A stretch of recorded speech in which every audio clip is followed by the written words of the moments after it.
السلام عليكم ورحمة الله وبركاته. إن الحمد لله نحمده ونستعينه ونستغفره ونعوذ بالله من شرور أنفسنا ومن سيئات أعمالنا. من يهده الله فلا مضل له ومن يضلل فلا هادي له وأشهد أن لا إله إلا الله وحده لا شريك له وأشهد أن محمدا عبده ورسوله صلى الله تعالى عليه وعلى آله وصحبه وسلم تسليما كثيرا. أما بعد فقد قال الإمام البخاري رحمه الله تعالى كتاب اللباس وباب قول الله تعالى قل من حرم زينة الله التي أخرج لعباده والطيبات من الرزق. وقال النبي صلى الله عليه وسلم كلوا واشربوا والبسوا وتصدقوا في غير إسراف ولا مخيلة. وقال ابن عباس رضي الله تعالى عنهما كل ما شئت والبس ما شئت ما أخطأتك إثنتان سرف أو مخيلة. قال حدثنا إسماعيل قال حدثني مالك عن نافع عن عبد الله بن دينار وزيد بن أسلم يخبرونه عن ابن عمر رضي الله عنهما أن رسول الله صلى الله عليه وسلم قال لا ينظر الله إلى من جر ثوبه خيلاء. সম্মানিত ভাতৃমণ্ডলী, আল্লাহ রাব্বুল আলামিনের প্রশংসা এবং প্রিয় নবী সাল্লাল্লাহু আলাইহি সাল্লামের উপর সালাত ও সালামের পর আজ জুমাবার 16ই জমাদাল উলা 1447 হিজরি মোতাবেক 7ই নভেম্বর 2025 আমাদের ধারাবাহিক আলোচনা সহিহুল বুখারীর একটি নতুন পর্ব আজকে শুরু করব।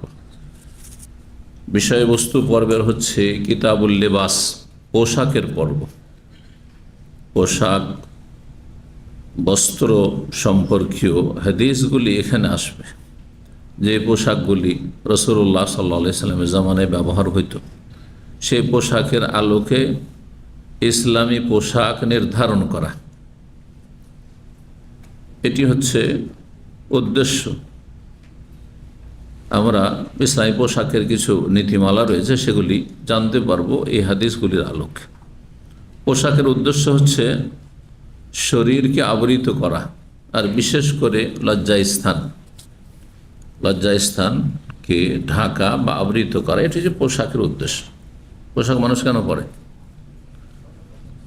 উদ্দেশ্য হচ্ছে, প্রথম যে ফরজ উদ্দেশ্য সেটি হচ্ছে শরীরের যে অঙ্গগুলি ঢেকে রাখা ফরজ, আওরা হাদিসের ভাষায়, আবৃত বস্তু।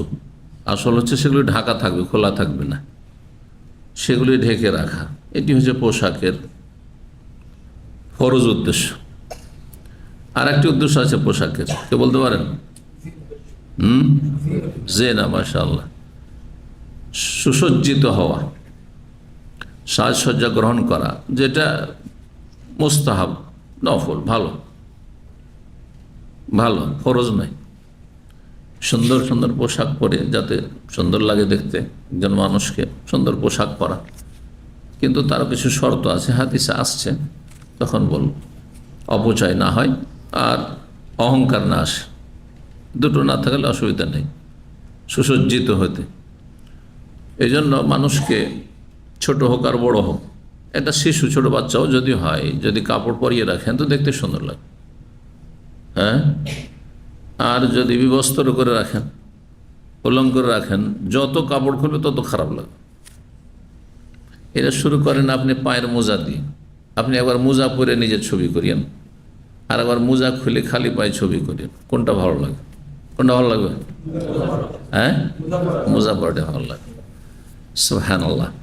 তাহলে বোঝা যায় যে পোশাক মানুষকে সুসজ্জিত করে, হ্যাঁ, সভ্য করে, অসভ্যতা থেকে বাঁচায়, হ্যাঁ, সম্মানিত করে। এই জন্য পশু পাখির কোনো পোশাক নেই,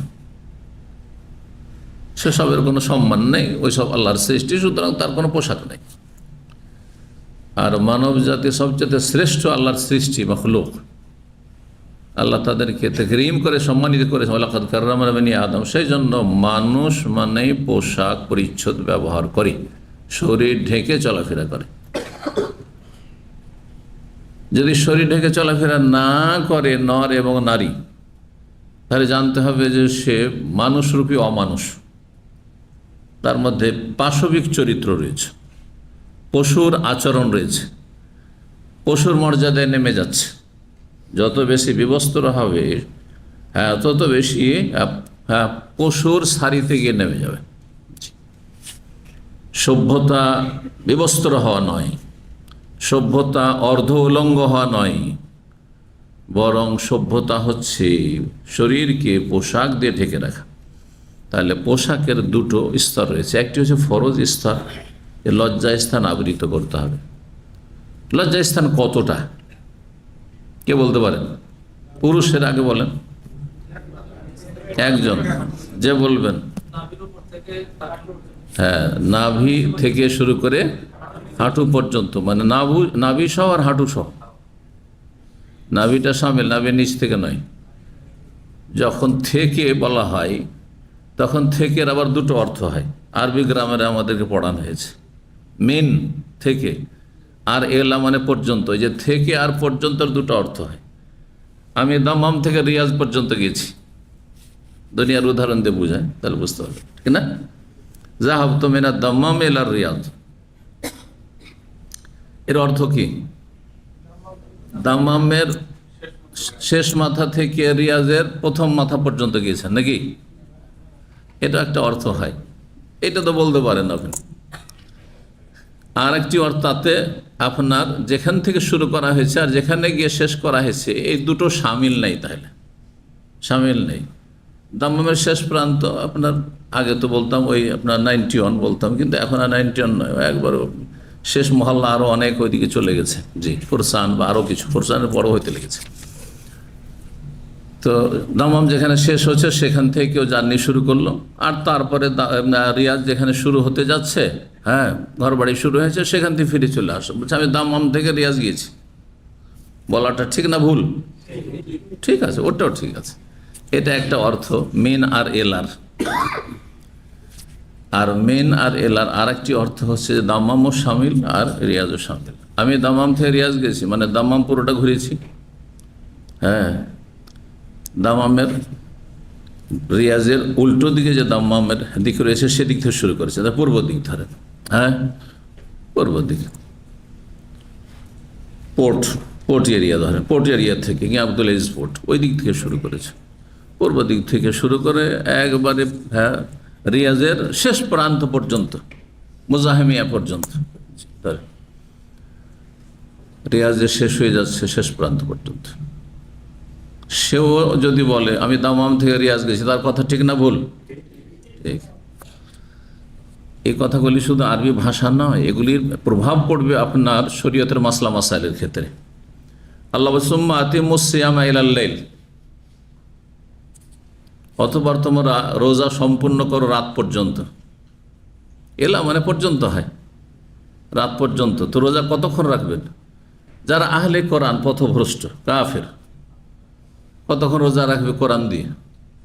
ইলাল লাইল, রাত পর্যন্ত। তো রাতের শেষ পর্যন্ত, তাহলে ফজর পর্যন্ত বা সূর্য ওঠা পর্যন্ত রোজা রাখতে হয়, ঠিক না? সূর্য ওঠা মানে সূর্য ওঠা বা ফজর হওয়া শুভ সাথে কত রোজা রাখতে হবে? সোম্মাতে মুসিয়ামা ইলাল লাইল, রাত পর্যন্ত। যেমন রিয়াজটাকে সামিল করলেন, দ্বিতীয় অর্থ যেটি এখানে, তাহলে সামিল নেই। মানে রাত শুরু হতেই আপনি রোজা ছেড়ে দেন, ইলাল লাইল। যেমন রাত শুরু হলো, যেমন রিয়াজ শুরু হলো, আপনার জার্নি শেষ, গো ব্যাক, ওখান থেকে ফিরে চলে আসলেন আপনি। বুঝতে পারছেন? জি হ্যাঁ, কিন্তু কোনো কোনো ক্ষেত্রে আবার সামিল আছে। তো এইখানে যখন আবার বলো নাভি থেকে শুরু করে হাঁটু পর্যন্ত, নাভি সামিল কিনা? ঢাকাই নাভিও সামিল, মানে পুরো নাভিটা ঢাকতে হবে। আর মানে নাভি নিজ দিক থেকে শুরু করলে হবে না, নাভি ঢাকতে হবে পুরো। আর ওইদিকে হাঁটু পর্যন্ত, মানে হাঁটুকেও সামিল করতে হবে।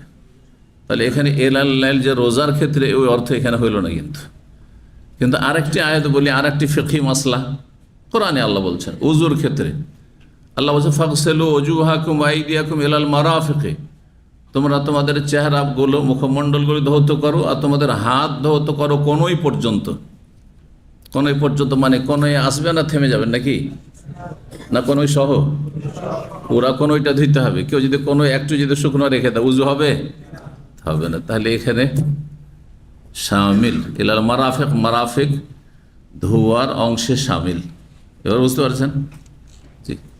তো দিনের জ্ঞান আকিদাই হোক অথবা ফিকহ হোক অথবা হাদিস হোক অত সহজ নয়।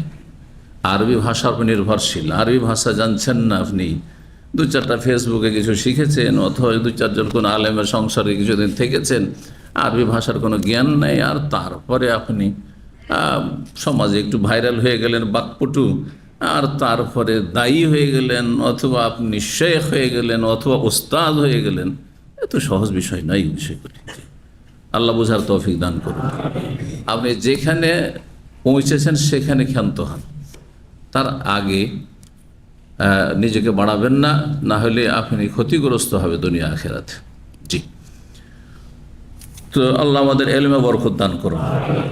আশা করি বুঝতে পারছেন। তো পুরুষদের যে অংশটুকু শরীরে ঢাকা ফরজ, সেটা হচ্ছে নাভি থেকে শুরু করে, এটা হচ্ছে আওরাত। কিন্তু আওরাতকে ওলামারা দুই ভাগে ভাগ করেছেন ফোকার। আওরাতে খফিফা, হালকা আবৃত অঙ্গ, ঢেকে রাখার অঙ্গ, আর একটা হচ্ছে গালিজা, মানে অকাট্যভাবে ঢেকে রাখার অঙ্গ। অকাট্যভাবে যে অঙ্গটুকু ঢেকে রাখতে হবে শরীরের, সেটি হচ্ছে সাওআতান। কোরআনের ভাষায় আদম আর হাওয়ার কেসাই, যখন আদম আর হাওয়া আলাইহিমুসসালামকে জান্নাতে বের করে দেওয়া হলো, তখন কি হয়ে গেল? বাদাত লাহুমা সাওআতুহুমা, তাদের শরীরের সেই অঙ্গগুলি যেগুলি দেখতে সাওআত, সু থেকে, সু মানে খারাপ, মানুষকে দেখতে খারাপ লাগে, গুপ্তাঙ্গ দেখতে খারাপ লাগে, নিতম্ব দেখতে খারাপ লাগে, এগুলো ঢেকে রাখা ফরজ। এগুলো ঢেকে রাখা ফরজ, একবারে ফরজ, ফরজ ফরজাইন, একমাত্র স্বামী স্ত্রীর বিষয়। নিজের বাবা মায়ের সামনে চলবে না, নিজের আপনার ছেলে মেয়েদের সামনেও চলবে না, ভাই বোনদের সামনে চলবে না, সাবালক হওয়ার পরে আর কি, বা সাবালক যখন হতে যাচ্ছে 10 বছর পরে আর কি, তার আগে পর্যন্ত জায়েজ আছে, তবে অনর্থক। তাহলে এইটা হচ্ছে অকাট্য ফরজ, আওরাতে গালিজা ঢেকে রাখা। আচ্ছা, আওরাতে খাফিফা ঢেকে রাখা গুরুত্বপূর্ণ, কিন্তু কার্যবশত প্রয়োজন বোধে খোলা যাবে। যেমন হাঁটুর উপরে কাপড় একটু উঠে, হ্যাঁ, যারা কৃষি কাজ করে, যারা মাঠে ঘাটে কাজ করে, আমাদের দেশের লুঙ্গি, সেটা রাখে না, রাখে না, অথবা কেউ প্যান্ট পরে আছে। এখানে এখন একটা পশ্চিমা সভ্যতা এসেছে, মনে করে যে প্যান্ট পরলে মনে হয় আমরা সব বৈজ্ঞানিক হয়ে যাবো। বুঝতে পেরেছেন? হাফ প্যান্ট পরলে বৈজ্ঞানিক হয়ে যাবো সব, আর হাফ প্যান্ট পরলে মনে হয় সায়েন্স টেকনোলজিতে আমরা ইউরোপ আমেরিকার পশ্চিমাদের মতো এগিয়ে যাব। এটা পাশবিক চরিত্র, পশুর সারিতে নেমে যাওয়া। মোটেই জায়েজ নয় এটা। দেখেন, কার্যবশত আপনি আপনার ঘরে আপনার ছেলে মেয়েদের সামনে আপনি হাফ প্যান্ট পরে আছেন বা রান খুলে আছেন, তেল মালিশ করছে আপনার স্ত্রী, আর আপনার রানটা কিছুটা খোলা আছে, এটা জায়েজ। কিন্তু সেটা কি রাস্তাঘাটে নাকি? একজন কৃষি কাজ করছে, সেই জন্য তার মাঠে ঘাটে সেখানে সেটা করছে, কিন্তু আপনি রাস্তাঘাটে চলাফেরা করছেন, সেখানে মহিলারা চলাফেরা করছে, সেখানে সম্ভ্রান্ত লোকেরা চলাফেরা করছে, মানুষের সমাগম, সেখানে হাফ প্যান্ট পরে ঘুরে বেড়াবেন। এটি হারাম। কি জন্য হারাম? এটি কাফের, ইহুদি, নাসারাদের গোলামি, সেই জন্য কাফের গোলামি হারাম। তাদের গোলামি করা, গোলামি করতে গিয়ে খারাপগুলো নিচ্ছেন, ভালোগুলো কেন নিচ্ছেন না? শেখ সালেহুল ফৌজান হাফিজাহুল্লাহ তাআলা, বর্তমানে সৌদি আরবের প্রধান মুফতি, জানেন তো? জি। বিগত মুফতির ইন্তেকালের পরে তিনি বলেছেন যে মুসলিমদের উচিত ছিল পশ্চিমাদের থেকে তারা কি করে উন্নতি করলো, তাদের উন্নতির রহস্যটা কি, এগুলি উদ্ঘাটন করে সেগুলির অনুসরণ করা, ভালো জিনিসগুলো অনুসরণ করা। প্রত্যেক জাতির ভালোটা নেন। আমি আমার ছেলেমেয়েদের তরবিয়তের ক্ষেত্রে বলি, কারণ আমরা বিভিন্ন জাতির সাথে মিশতে হয়, দেশে গেলে দেশের মানুষের সাথে মিশতে হয়, এখানে আরবদের সাথে মিশতে হয়, এখানে বিভিন্ন দেশের আপনার কালচার রয়েছে। আমি সবসময় তাগিদ করি, কারণ কিছু এমন কিছু যেটা অপ্রীতিকর, অপছন্দনীয় আমার কাছে শরীয়তের দৃষ্টিতে, আমি বলি না, সবটা সব জাতির নেওয়া যাবে না, সবটা সব জাতির নেওয়া চলবে না, না হলে খারাপ হয়ে যাবে। বাঙালি জাতির সবটাই নেওয়া যাবে না, আমাদের ট্রেডিশনে কিছু খারাপ আছে সেটা নেওয়া যাবে না, অবশ্যই ছাড়তে হবে। হ্যাঁ, উর্দু ভাষীদের কিছু খারাপ আছে সেটা নেওয়া যাবে না, পাকিস্তানিদের কিছু খারাপ আছে সেটা নেওয়া যাবে না, মেসরিদের কিছু খারাপ আছে সেটা নেওয়া যাবে না, আরবদের কিছু আছে সেটা নেওয়া যাবে না। ওদের মতো আমাদেরকে হইতে হবে না, এই ধারণা ভুল। প্রত্যেক জাতির ভালোটা নেব। তা আমাদের পশ্চিমারা যারা উন্নতি করেছে, হ্যাঁ, অস্ত্র তৈরি করেছে তারা, হ্যাঁ, এরোপ্লেন তৈরি করেছে তারা, সমস্ত সায়েন্স টেকনোলজি সব তাদের হাতে, পৃথিবীর মিডিয়া তাদের হাতে, তারা কি করে হ্যাঁ এসব করতে পারলা? তাদের এইগুলো ক্ষেত্রে অনুসরণ করেন যে আপনি দুনিয়াতে মানুষকে উপকৃত করতে পারেন, মানুষের উপকার করতে পারেন, কাজে আসতে পারবেন আপনি, আর এতে সৎ নিয়ত থাকে তো আল্লাহ সন্তুষ্টিও পাবেন। আর সবচেয়ে বড় গুরুত্বপূর্ণ বিষয়, আল্লাহ সন্তুষ্টি সবচেয়ে বড়, তার সাথে আর একটি বড় জিনিস, সেটা হচ্ছে যে আপনি মুসলিম জাতিকে শক্তিশালী করতে পারবেন। আপনি ওদের মতো যদি উন্নতি করতে পারেন, আর সেটা ইসলামের স্বার্থে, মুসলিম স্বার্থে, মুসলিম দেশের স্বার্থে ব্যবহার হয়, তাহলে আপনি ইসলাম এবং মুসলিমকে শক্তিশালী করলেন। আপনি আজ কত দুর্বল মুসলিমরা, তাদের হাতে কিছু না থাকে। তো সেই ক্ষেত্রে অনুকরণ না করে, তাদের মতো লেখাপড়া না করে, তাদের মতো ত্যাগ স্বীকার না করে, তাদের মতো কষ্ট মেহনত না করে, হ্যাঁ, তাদের নোংরামিগুলো নিতে শুরু করেছে। যার কারণে আরো বেশি অধঃপতন, আর কোথায় গিয়ে অধঃপতন থামবে আল্লাহ ভালো জানে। আল্লাহ রাব্বুল আলামিন জাতিকে হেদায়েত দান করুন। কথাটি সবসময় মনে রাখবেন যে প্রত্যেক জাতির ভালোটা নিয়ে নেবেন, এটা আপনার জ্ঞানী হওয়ার পরিচয়। তাহলে আপনি উপরে উঠে যেতে পারবেন, উন্নতি করতে পারবেন। আল্লাহ তৌফিক দান করুন। পুরুষের শরীরের আওরত মানে ঢেকে রাখার অংশ বলা হলো, তাই না? কিন্তু সেটাকে দুই ভাগে ভাগ করা হলো। প্রয়োজনে আপনি হাঁটুর উপরে কাপড় উঠাইতে পারবেন। হ্যাঁ, নবী সাল্লাল্লাহু আলাইহি সাল্লাম হাঁটুর উপরে কাপড়, রান খুলে আছেন, হাঁটুর উপরে কাপড় উঠিয়ে আছেন, আর সেই নিজের বাড়িতে, এই নয় যে রাস্তাঘাটে, নিজের বাড়িতে, নিজের ঘরে, মা আয়েশা রাদিয়াল্লাহু তাআলা আনহার ঘরে আবু বকর আসছেন, শ্বশুর আসছেন, তার সামনে খোলা থাকলো। যদি এমন হয় শ্বশুর আপনার বন্ধু, সব শ্বশুর একরকম নয়, অনেক শ্বশুর বন্ধু। নবী সাল্লাল্লাহু আলাইহি ওয়াসাল্লামের আবু বকর ঘনিষ্ঠ বন্ধু, সবচেয়ে ঘনিষ্ঠ বন্ধু মক্কা, ইসলামের আগে থেকে। এটাও তো আপনাকে বুঝতে হবে, শ্বশুরের সামনে কিভাবে রান খোলা থাকলো, এটা তো আমি পারবো না। মনে হচ্ছে আপনার চাইতে নবীর ইমান দুর্বল, নওয়াজুবিল্লাহ, নাকি? না, মানে ঘনিষ্ঠ বন্ধু মানুষ, ফ্রি, তার সাথে মেয়ে দিয়েছেন, তাতে কি হলো? ফ্রি আগে থেকে, ঘনিষ্ঠ বন্ধু। তো হইল, তারপরে ওমর আসলেন, তাও খোলা থাকলো। ওসমান যেমনই এসেছেন, দেখেছেন নবী সাল্লাল্লাহু আলাইহি ওয়াসাল্লাম আসছে, জামাই, হ্যাঁ, তখন কি করলেন? দেখে নিন। তার জামাই দেখে ঢেকে নিতে হবে নাকি? যেহেতু জামাই দেখলে ঢাকতে হবে, কিন্তু শ্বশুর দেখলে ঢাকতে হবে না, কারণ দুই শ্বশুর আসলো, আবু বকর শ্বশুর, ওমরও শ্বশুর। শ্বশুর দেখলে রান ঢাকতে হবে না, কিন্তু জামাই দেখলে ঢেকে নিতে হবে নাকি? না, এটা জাহিরি হয়ে গেল। এইভাবে জাহিরি মাসলাক পয়দা হয়েছে। পঞ্চম একটা মযহাব আছে জাহিরি মযহাব, জাহিরি মযহাব পয়দা, তাদেরও কিছু ভুল ত্রুটি অনেক আছে, যেমন অন্য অন্য মযহাবে ভুল ত্রুটি আছে।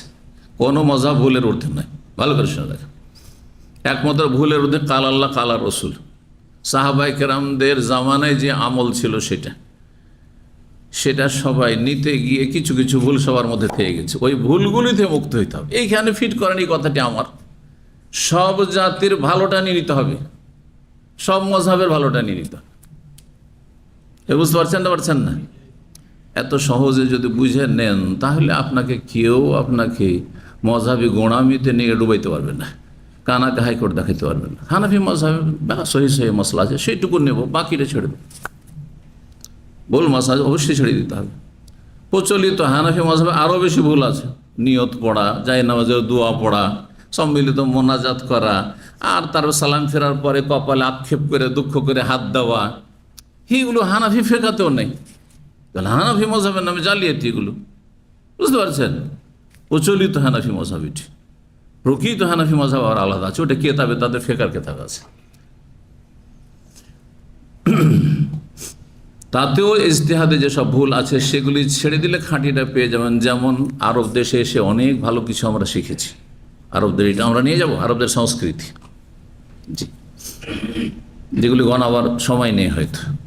আমাদের বাঙালি সমাজে বেশ কিছু ভালো দিক আছে, সে ভালোটা রাখবো, খারাপগুলো মাইনাস করে দেবো, আউট। বুঝতে পারছেন? এইভাবে যে কোনো জাতির কাছে ভালোটা পাবো। যখন সারা দুনিয়া ঘুরে, প্রত্যেক জাতির কাছে কিছু ভালো আছে। মুসলিম অফিসারের সামনে গেল এয়ারপোর্টে, মুখ ভার করে একবারে দাম্ভিকতার সাথে যেন কথা বলে, এটা নেব না। কিন্তু আমার মুসলিম দেশে, পশ্চিমা দেশে আমার বাগে এমন কিছু আছে লিকুইড, একটু ওই লিকুইডের সামনে একটু রাখতে দেবেন, আতর, সেটাও একটা তারা আপনার প্যাকেটিং করে দেবে, প্যাকেটিং করে দেবে। খুঁজে পাই না ছোট্ট একটা আতর। হ্যাঁ, তো ও আমাকে দেখে বুঝতে পারছে যে হয়তো আমি মাইন্ড করছি নাকি, তো আমাকে ও আশ্বস্ত করছে যে না, আসলে একটা কিছু আছে, এটা আমাদের দায়িত্ব। হ্যাঁ, তো আপনি মাইন্ড করবেন না। আমি বললাম যে না, এটা তো আপনাদের কাজ, আপনাদের ডিউটি করেন। বের করে সুন্দর করে প্যাকে, নয় যে আপনার ছড়িয়ে ছিটিয়ে ফেলে রেখে দিল, যে আমার সাথে এরকমও হয়েছে এমন। হ্যাঁ হ্যাঁ, মুসলিম অফিসাররা করেছে, ছড়িয়ে ছিটিয়ে ফেলে দিল, এখন বাঁধো। হ্যাঁ, ছাত্র জীবনে বা তারপরে হয়েছে আর কি। কিন্তু সেখানে আবার নিজে প্যাকেটিং করে সুন্দর করে আবার চেন লাগিয়ে দিল ব্যাগের, হ্যান্ডব্যাগের। তারপরে হাসি মুখে কথা, বিদায়ের সময় একটা হাসি মুখে। তো কাফেরদেরও ভালো কিছু আমরা নিতে পারি, কোনো দোষ নেই। আমরা কাফেরদের এটা দেখে নিচ্ছি, কিন্তু তাদের থেকে নিচ্ছি না, তার আগে রাসূলুল্লাহ সাথে নিচ্ছি, তার আগে সাহাবায়ে কেরামদের আমল থেকে নিচ্ছি। রাসূলুল্লাহ সাল্লাল্লাহু আলাইহি ওয়াসাল্লামের কত হাদিস রয়েছে মুচকি হাসি দিয়ে কথা বলা সম্পর্কে। তাবাসসুমুকা ফি ওয়াজহি আখিকা লাকা সাদাকা, মুচকি হাসি দিয়ে তোমার ভাইয়ের সাথে, মানুষের সাথে কথা বলা সাদকার সওয়াব। আল্লাহ, অনেক আগে, আমার 10-12 বছর আগে একটি বক্তব্য আছে বিষয় ভিত্তিক। হ্যাঁ, রকমারি সাদাকা, মানে টাকা পয়সা ছাড়া সাদাকা, মেলা রকম সাদকা আছে। রাস্তায় ময়লা আবর্জনা পড়ে আছে, একটা বোতল পড়ে আছে, একটা টিস্যু পড়ে আছে, আপনার এই যে টয়লেটগুলোতে, এক্ষুনি গেছিলাম টয়লেটে, এই আধা ঘন্টা হয়নি বক্তব্যে আসার আগে। এই টয়লেটে আপনার সিফুন চেপেছে, আর চাপার পরে পানি পড়তে আছে, ওটা উঠে না, বোঝা না, পানি ঝরতে আছে, ও ছেড়ে দিয়ে চলে এসছে। কত পানি এখানে! হ্যাঁ, পানির অপচয় হবে আর পানি নষ্ট করা হবে, চিন্তা করুন তো। আমি প্রায় গেলে, আমার প্রয়োজন নাই, হয়তো ওখানে গেছি শুধু এমনি হয়তো উজু করার জন্য গেছি, তারপরে ভিতরে ঢুকে ওটা বন্ধ করি।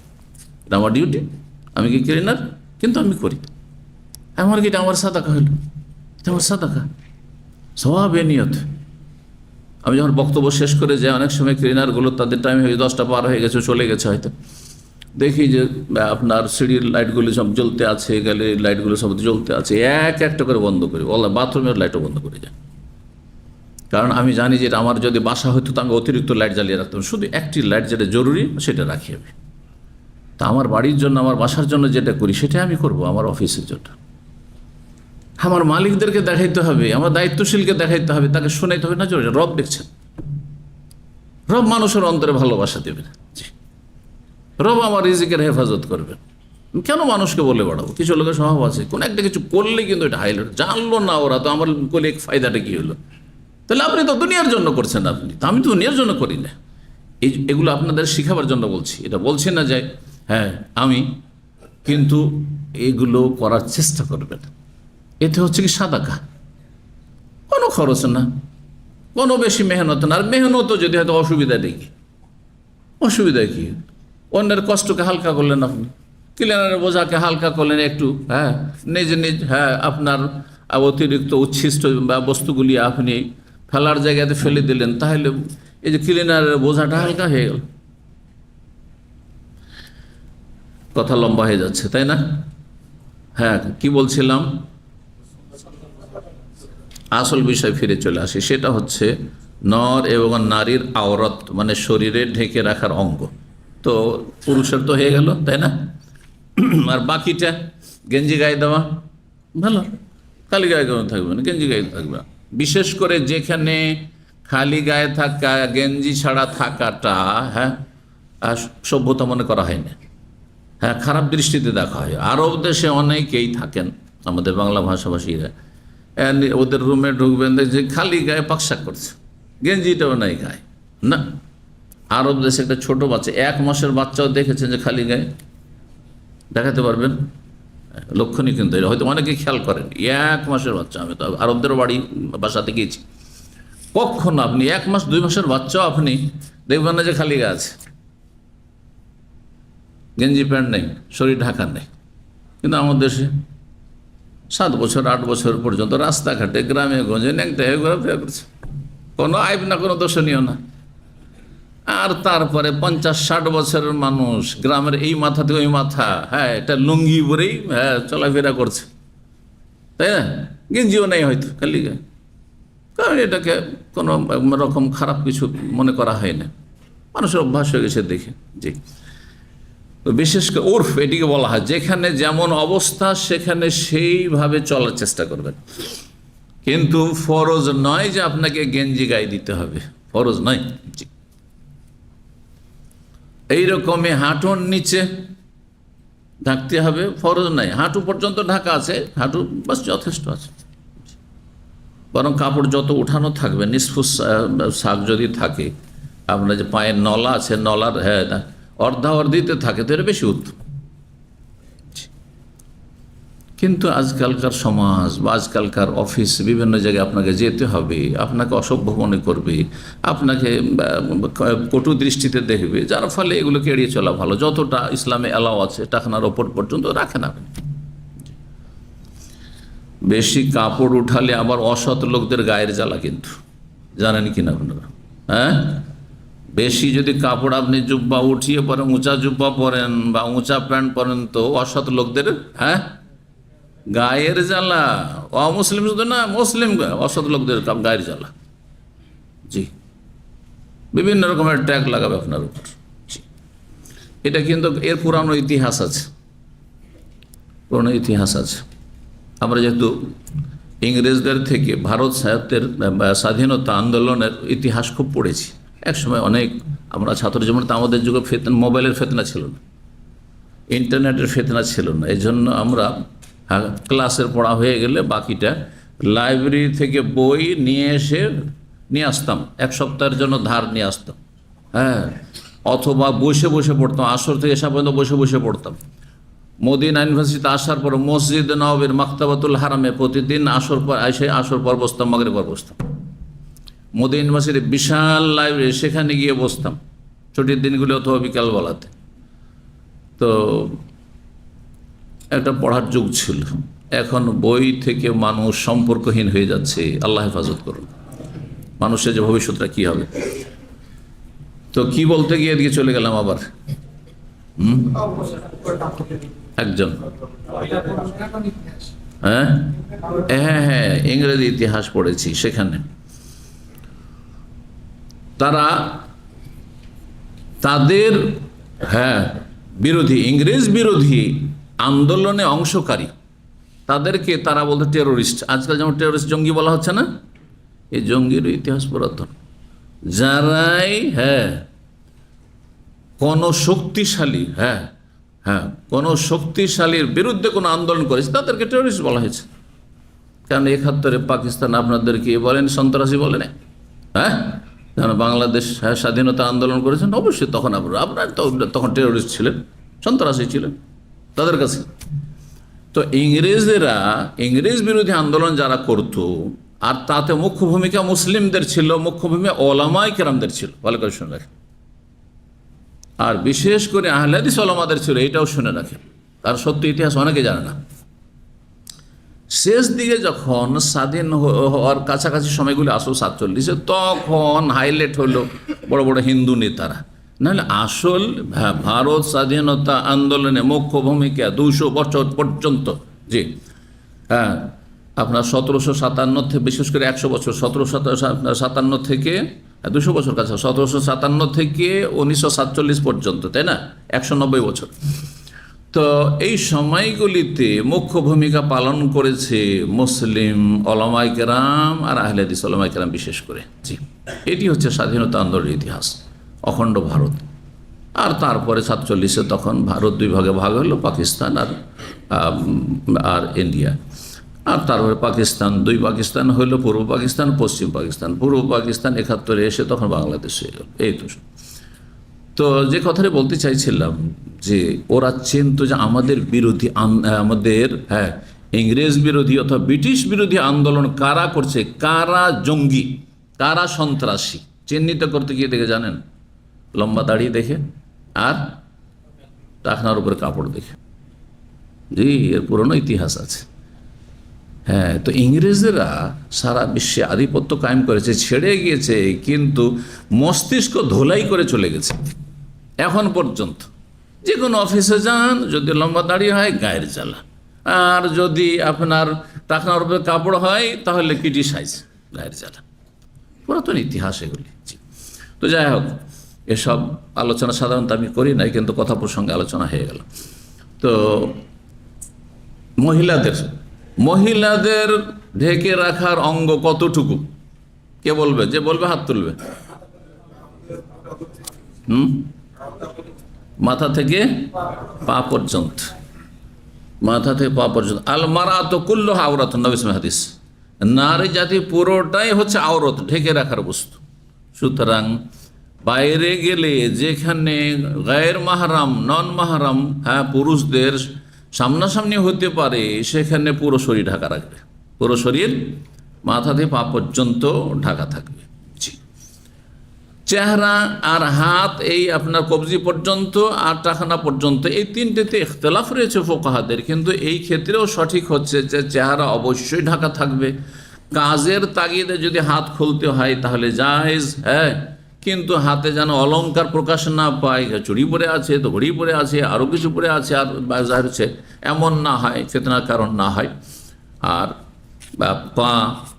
পাও ঢেকে রাখবে যথাসাধ্য, কিন্তু পায়ের ক্ষেত্র ওই রকম আপনার কঠোরতা নেই যতটা কঠোর আবশ্যকতা রয়েছে চেহারার ক্ষেত্রে। কারণ আসল চেহারা কিসে রয়েছে, আসল ফিতনা কিসে রয়েছে? চেহারাতে রয়েছে। চেহারার পর্দা করাও জরুরি, যদিও বিষয়টিতে ইখতিলাফ রয়েছে।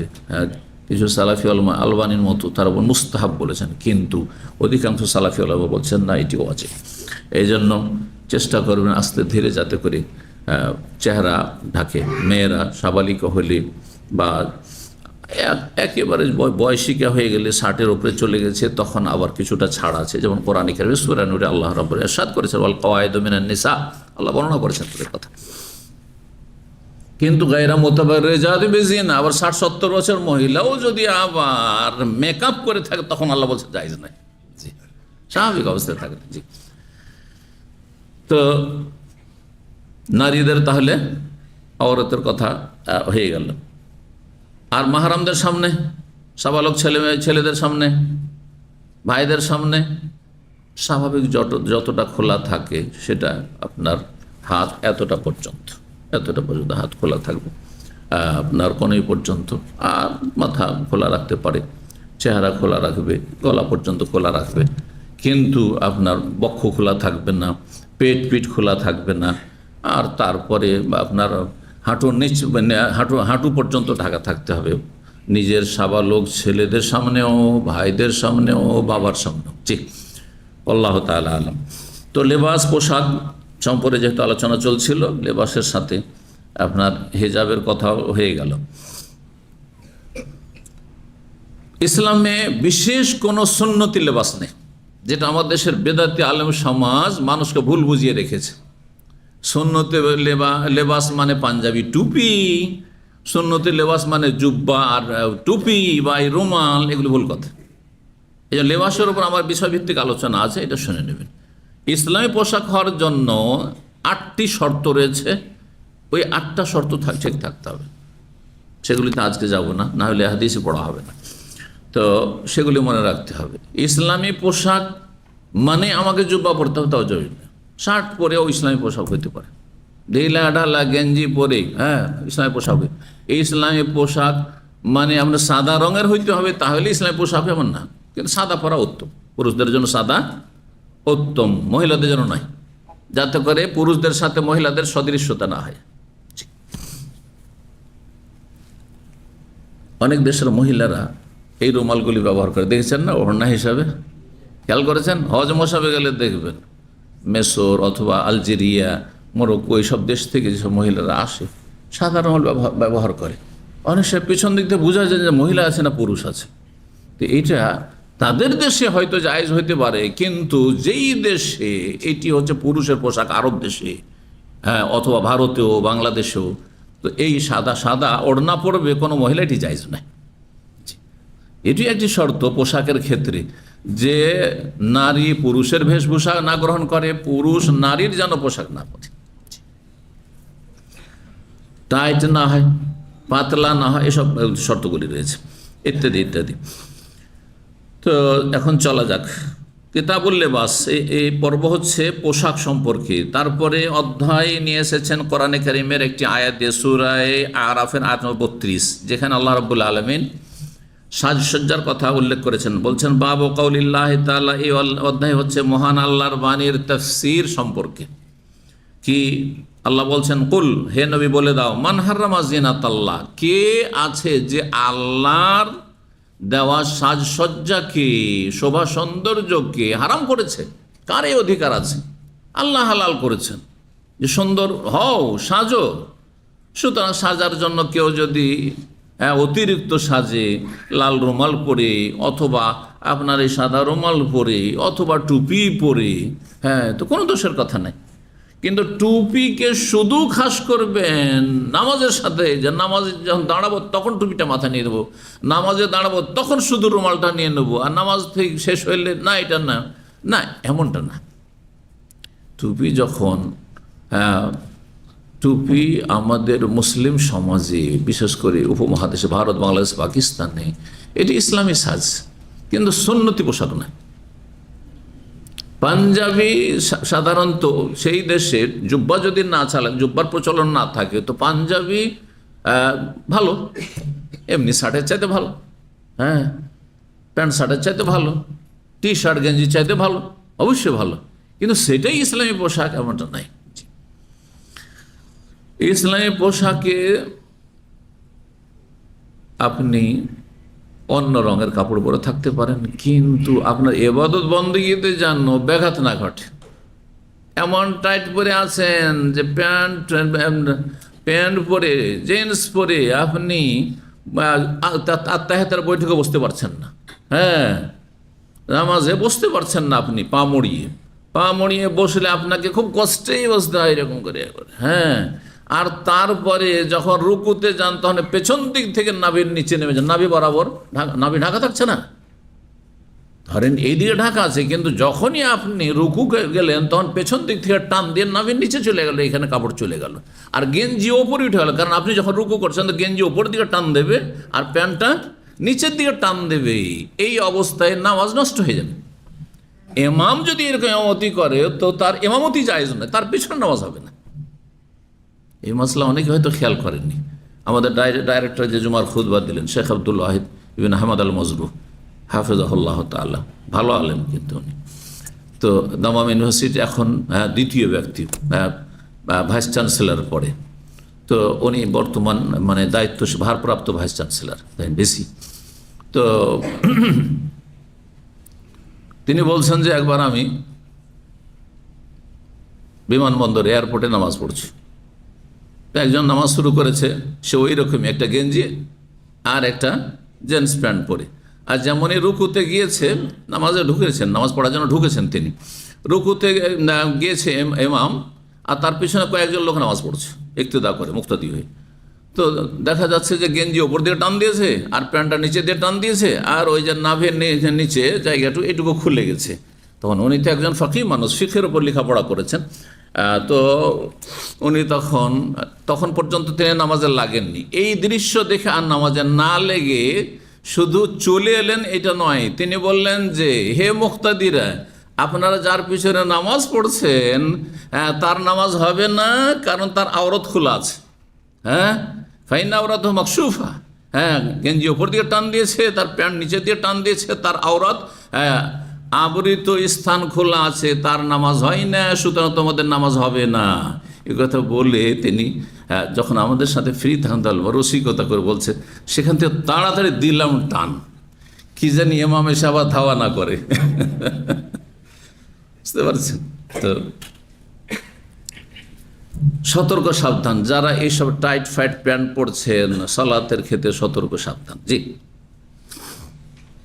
আল্লাহ রাব্বুল বলছেন যে কে আছে যে হারাম করেছে আল্লাহর দেওয়া জিনতকে, শোভা সৌন্দর্যকে, অর্থাৎ সৌন্দর্য অবলম্বন করা, হ্যাঁ, সুসজ্জিত হওয়া পোশাকে, এটি ভালো, হারাম নয়। আল্লাতী আখরাজা লিইবাদিহি, যা আল্লাহ রাব্বুল আলামিন তার বান্দাদের জন্য নিয়ে এসেছেন, মানে সৃষ্টি করেছেন। আল্লাহর সৃষ্টি সবকিছু, আল্লাহ ছাড়া সবই আল্লাহর সৃষ্টি। আল্লাহ খালেক, বাকি সমস্ত কিছু মাখলুক।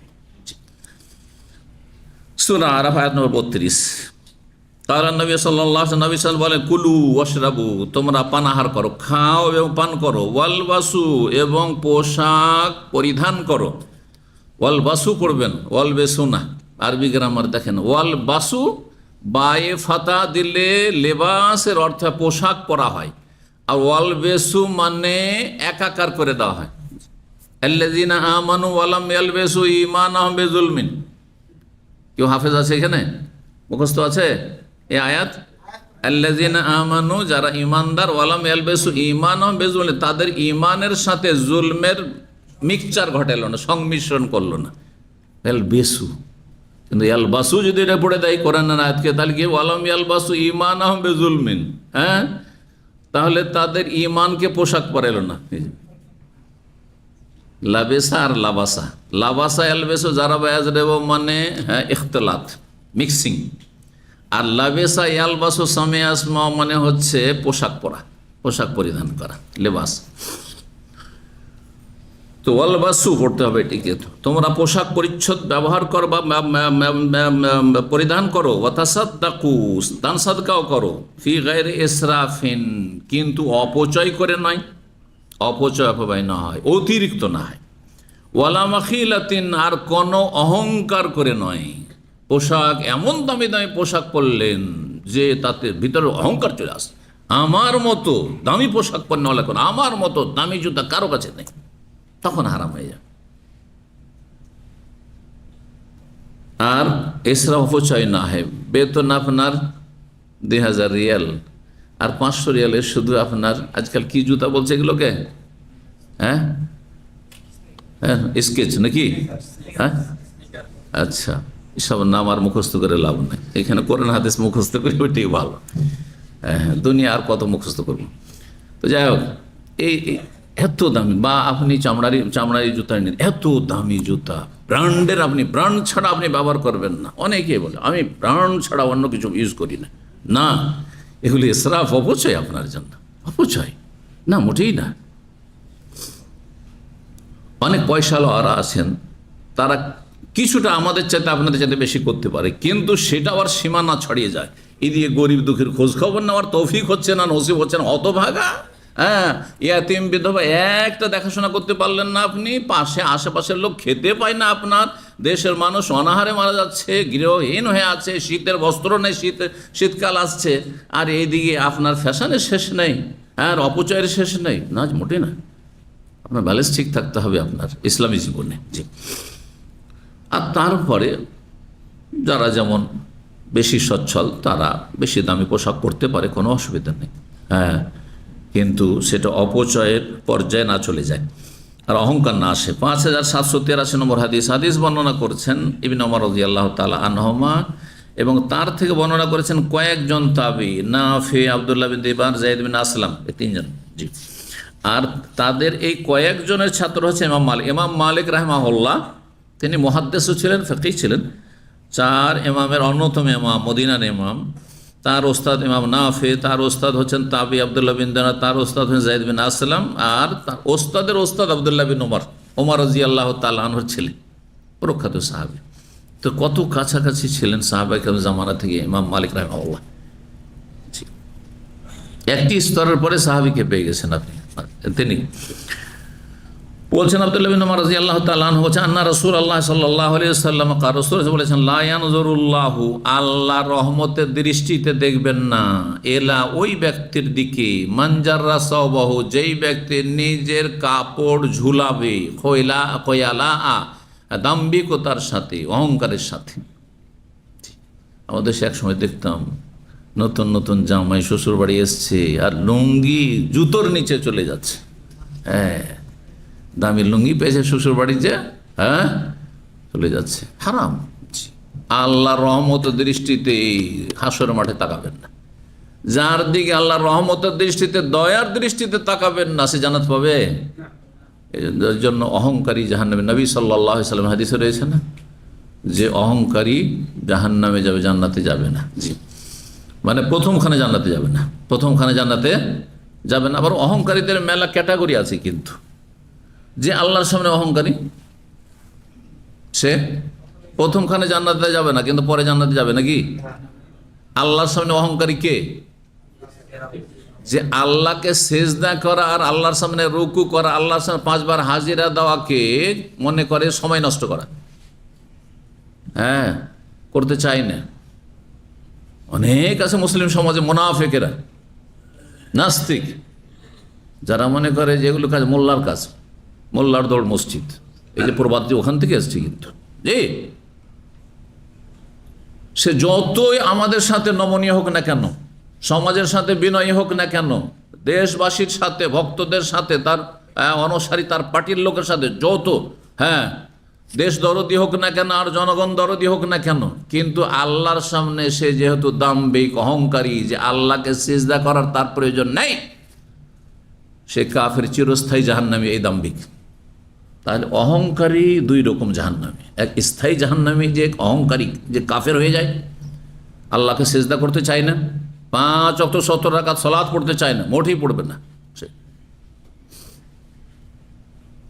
সে এমন অহংকারী, কারণের মতো অহংকারী, সে ফেরাউনের মতো অহংকারী, সুতরাং কোনোদিন জান্নাত যাবে না। ভালো করে শুনবেন। আর যে মানুষের রসুলের সামনে যদি কেউ অহংকারী হয়, ওকে রাসূলুল্লাহ সাল্লাল্লাহু আলাইহি ওয়াসাল্লাম সুন্নাতের কথা বলছেন না, আমি সুন্নাত জানি না, আমার বুজুর্গানের দিন আমার পীর সাহেব যা বলেছে সেটা, সে জান্নাতে যাবে? কখনো জান্নাতে যাবে না, সেও কাফের। ভালো করে শুনে রাখেন। কিন্তু আমার সামনে কেউ যদি অহংকার করে, আপনার সামনে কেউ অহংকার করে, তো কাবিরা গুনাহ, কিন্তু সেটা ফাসিকি, কুফরির পর্যায়ে পৌঁছে না। আল্লাহ এবং রসুলের সামনে, কোরআন এবং হাদিসের দলিল প্রমাণের সামনে, ইসলামের হুকুম আহকাম বিধিবিধানের সামনে কেউ যদি অহংকার করে, হ্যাঁ, আমি করবো না। আমাদের দেশে এরকম লোক অনেক আছে, যারা ঠাট্টা মস্করা করে বলে যে আমার কি খাবারের অভাব আছে, আমি রোজা রাখবো? শুনেছি এরকম লোক গ্রামে গঞ্জে, আমার খাবারের অভাব আছে, তোদের অভাব আছে, তোরা রোজা রাখ। কত বড় অহংকারী! তাহলে জান্নাতে যাবে? কখনো যাবে, যদিও নামাজি হয়, জান্নাতে যাবে না। কারণ সে রোজা রাখতে অহংকার প্রদর্শন করল। অনেক সময় আপনি হয়তো রসিকতার ছলে বলছেন, কিন্তু বড় কুফরি। এই জন্য দিন নিয়ে ইস্তেহজা, সূরা তওবাতে আয়াত রয়েছে, দিনের মাসলা মাসাইল নিয়ে ঠাট্টা করা কুফরি। কেউ দাড়ি না রাখে গুনাহ, কিন্তু দাড়িকে যদি কেউ ঘৃণা করে, হ্যাঁ, অথবা দাড়ি নিয়ে কেউ যদি কি করে, ঠাট্টা মস্করা করে, উপহাস করে, যেমন অনেক পাপিষ্টরা, পয়সা নেই, পয়সা দিছি, দাও 10 রিয়াল দিছি, যাও সব করো, সে কাফের, সাথে সাথে কাফের, মুরতাদ, সে কোনোদিন জান্নাতে যাবে না যতক্ষণ ফিরে না আসবে ইসলামের গণ্ডিতে, আবার তওবা করে খালেস অন্তর থেকে। ভালো করে শুনে রাখেন, এগুলো হালকা বিষয় নয়। অথচ বিষয়টি, দাড়ির বিষয়টি নামাজের মতো ফরজ ছিল না। সে ফরজ অবশ্যই, কিন্তু নামাজের মতো নয়, রোজার মতো না, জাকাতের মতো না, হজের মতো না। হ্যাঁ, জি, রাখে না, এক গুনাহ, কিন্তু দাড়িওয়ালাকে ঘৃণা করে না। দাড়ি আর দাড়িওয়ালা অতপ্রতভাবে জড়িত। আমি দাড়িকে ঘৃণা করি না, কিন্তু দাড়িওয়ালাকে ঘৃণা করি, চলবে নাকি? তাহলে আমাদের মূর্খ সমাজে আছে, পাপকে ঘৃণা করো, পাপীকে ঘৃণা করি, এটা চলে? চলে না, এটাও কুফরি কথা। পাপ আর পাপী অতপ্রতভাবে জড়িত, যেমন দাড়ি আর দাড়িওয়ালা অতপ্রতভাবে জড়িত। দাড়িকে নমস্কার করা মানে আমাকে নমস্কার করা, দাড়িকে নিয়ে আপনার উপহাস করা মানে রাসূলুল্লাহ সাল্লাল্লাহু আলাইহি ওয়াসাল্লামকে নিয়ে উপহাস করা। এত সোজা বিষয় নয়, বিষয়গুলো বুঝতে হবে। হিজাব, পর্দা, আজকাল স্কুল কলেজে বাংলাদেশে অনেক জায়গায় হিজাবে বাধা সৃষ্টি করছে এক শ্রেণীর মানুষ, শয়তানগুলো, লাআনাহুমুল্লাহ, আল্লাহ এদেরকে দূর করুক, এদের সর্বনাশ করুক। জি, তো এদেরকে নির্মূল করুক আল্লাহ রাব্বুল আলামিন, নিশ্চিহ্ন করুক এদের আল্লাহ রাব্বুল আলামিন। জি, ভালো মানুষদের সংখ্যা আল্লাহ বৃদ্ধি করুন। যদি কেউ হিজাবে বাধা দেয়, সে কাফের, হেজাব করে না সে ফাসেক। একজন মহিলা হেজাব করে না, সে ফাসেক, কাফের না।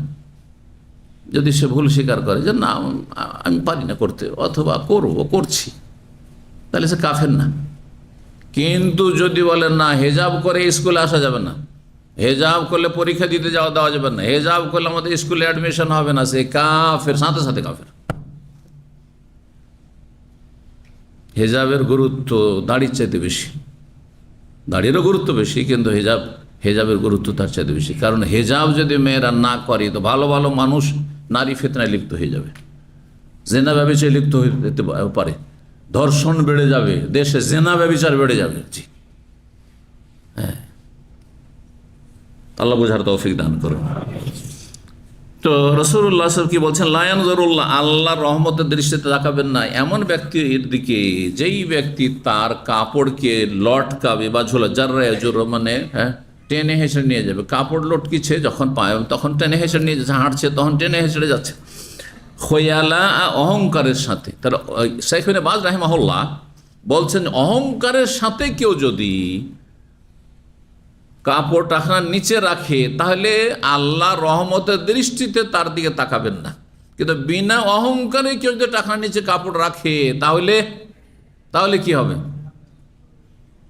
তাহলে কিছু হবে না, কোনো অসুবিধা নেই না। অনেক আরবরা টাকনার নিচে কাপড় রাখে, ওকে যদি বলেন যে টাকনার নিচে কেন কাপড়, তো বলে যে আনা মাফি কিবর, হ্যাঁ মাফি খয়ালা, অহংকার নেই। এটি তাদের জেহালাত, অজ্ঞতা, মূর্খামি তাদের। জি, বিংশ শতাব্দীর সবচেয়ে বড় ইমাম শেখ আব্দুল আজিজ ইবনে বাজ রাহিমাহুল্লাহ তাআলা তিনি বলছেন দুটো হাদিসে দুটো শাস্তির কথা রয়েছে। অহংকার করে কেউ যদি টাকনার নিচে কাপড় ঝুলায় তাহলে আল্লাহ তার দিকে হাসর মাঠে রহমতের নজরে তাকাবেন না, আল্লাহ রহমত পাবেন না। আর যদি বিনা অহংকারে, বলছে অহংকার নেই আমার মধ্যে, বিনা অহংকারে সে টাকনার নিচে কাপড় পরিধান করে বা ঝুলাই, লম্বা করেই তৈরি করলো সে, এমনি যে অনিচ্ছাকৃত ঝুলে গেছে, লম্বা করে তৈরি করেছে সে, তাহলে যতটা টাকনা তার টাকনার নিচে ঢাকবে, টাকনা পর্যন্ত তার অনুমতি আছে, যদিও টাকনা না ছুলেই ভালো, কিন্তু টাকনার নিচে গেলে যতটা যাবে ততটা জাহান্নামে যাবে, ততটা জাহান্নামে যাবে। যে অতটাই যদি জাহান্নামে যায় তাহলে তো আবু তালেবের চাইতে বেশি শাস্তি হবে। আবু তালেবের পায়ের তলায় একটা স্যান্ডেল থাকবে জাহান্নামের আগুনের স্যান্ডেল, তাহলে তলাতেই থাকলো, আর এর তলার ওপরে উঠে গেছে, তাই না? টাকনার নিচে যতটা ঝুলেছে জাহান্নামে জ্বলছে। যেমন তেমন বিষয় নয়, এটিকে অনেকে হালকা মনে করছেন, হালকা নয়, কাবিরা গুনাহ, জাহান্নামে যাওয়ার কারণ রাসূলুল্লাহ বলেছেন, হাদিস আসছে মা আসফাল মিনাল কাবাইনি মিনাল ইজারি ফিন্নার। তাহলে দুটো অপরাধের ভিন্ন ভিন্ন শাস্তি। এখানে দ্বিতীয় হাদিসে ওখানে অহংকারের কথা বলা হয়নি। সুতরাং এইভাবে অপব্যাখ্যা করা অথবা মূর্খামের পরিচয় দেওয়া যে আমার মধ্যে অহংকার নেই, সবাই বলবো অহংকার নেই, কেউ বলবো যে অহংকার আছে? এমন কেউ আছে এতগুলো লোকের মধ্যে যদি জিজ্ঞাসা করেন কে বলে আমার মধ্যে অহংকার আছে? অহংকারই স্বীকার করবেন যে অহংকার আছে। কোনো মানুষকে আজ পর্যন্ত বলতে শোনেননি যে আমার মধ্যে অহংকার আছে। অহংকারই বলে যে আমি খুব বিনয়ী। আল্লাহ বোঝার তৌফিক দান করুন।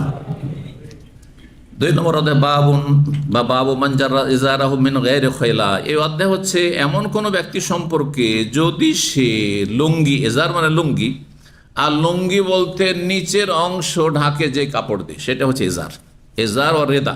আরবরা দুটো কাপড়কে বলতো, ওপরের শরীর ঢাকলে ওটাকে রেদা, চাদর বলতো, আর নিচেরটাকে এজার বলতো, সেটা যা দিয়ে ঢাকেন।